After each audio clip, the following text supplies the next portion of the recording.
रसूल करीम बिस्मिल्लाहिर्रहमानिर्रहीम अस्सलामु अलैकुम।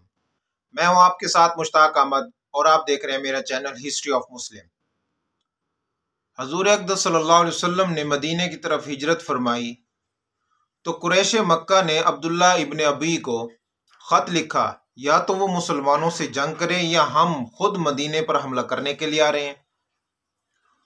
अब हजूर अक़दस सल्लल्लाहु अलैहि वसल्लम और उनके सहाबा रज़ी अल्लाह ताला अन्हु अब मदीने में पहुंच तो गए, मगर मदीने में एक तरफ मुनाफिकीन का खतरा, दूसरी तरफ यहूदियों का खतरा, तीसरी तरफ मदीने से बाहर कुरैश मक्का का खतरा था। अब कुरैश मक्का जब उनको पता चला कि मुसलमान जो है सुख की जिंदगी जो है मदीने में जी रहे हैं, तो उन्होंने छोटी छोटी टोलियों में मदीने पर हमला करना शुरू कर दिया। कभी मदीने पर हमला करते और हजूर अक़दस सल्लल्लाहु अलैहि वसल्लम के सहाबा को कत्ल कर देते, और कभी हमला किया तो ऊँटों को लेकर चले गए। तो कभी क्या मामला हो रहा है, कभी क्या मामला हो रहा है। अब ये आए रोज इसी तरह का जंग जो है छिड़ती रही। तो इसी तरह मुसलमानों का एक काफिला जो है वो कुरैश मक्का के काफिले को रोकने के लिए गया, तो वहां पर एक शख्स अमर बिन हजरमी मुसलमानों के हाथों जो है रजब में कत्ल हो गया।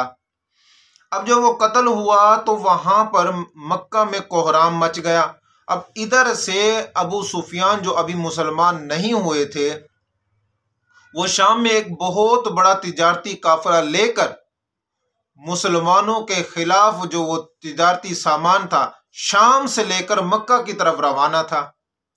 हजूर अक़दस सल्लल्लाहु अलैहि वसल्लम को इतला हुई तो आप अलैहिस्सलातु वस्सलाम ने जो है जंग के लिए सहाबा कराम को बुलाया और उनसे मशवरा किया। तो इस मामले में क्या किया जाए? तो अव्वल जो है हजरत अबू बकर सिद्दीक, फिर हजरत उमर, फिर हजरत मिक़दार रज़ी अल्लाह ताला अन्हु ने इरशाद फरमाया, आप जो हुक्म करें। हजरत मिक़दार ने तो यहाँ तक बात की है कि आप हमें हुक्म करें, हम मूसा अलैहिस्सलातु वस्सलाम की कौम की तरह नहीं कहेंगे कि आप जाएं लड़ने और आपका रब जाए, हम यहाँ पर बैठे तमाशा देखेंगे। उन्होंने कहा आप हुक्म करें, हम जो है दरिया में कूदने के लिए तैयार हैं। तो आप अलैहिस्सलातु वस्सलाम ने दोबारा कि कुफार के मामले में क्या किया जाए। तो आप सल्लल्लाहु अलैहि वसल्लम जब इरशाद फरमाया तो अंसारी सहाबा जो थे वो ये समझ गए कि आप सल्लल्लाहु अलैहि वसल्लम की मुराद जो है अंसार से बात करना है। तो आप सल्लल्लाहु अलैहि वसल्लम के इस इरशाद पर अंसार ने लब्बैक कहा।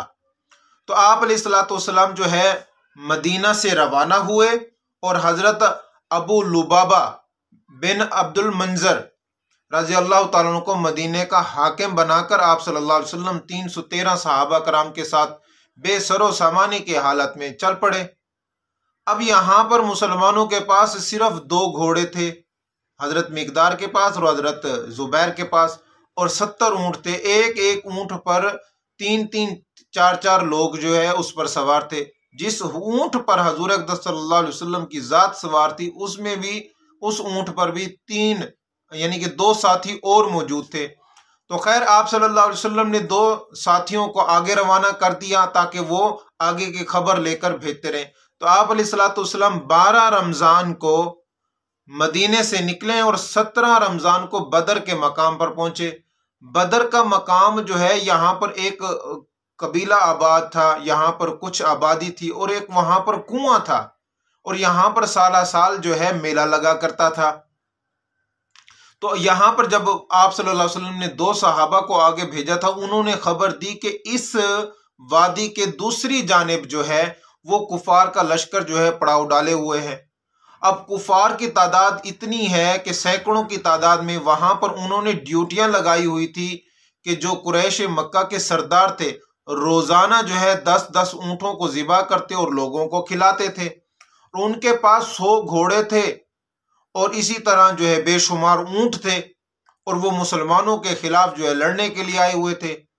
अब जो तिजारती काफिला असल मकसद था, वो तिजारती काफिला जो है वो मुकम्मल तौर पर सेफ्टी के साथ, मुकम्मल हिफाजत के साथ जो है मक्का पहुंच गया। और ये खबर जो है अबू जहल तक बात पहुंची है और बाकी लश्कर के पास बात पहुंची है।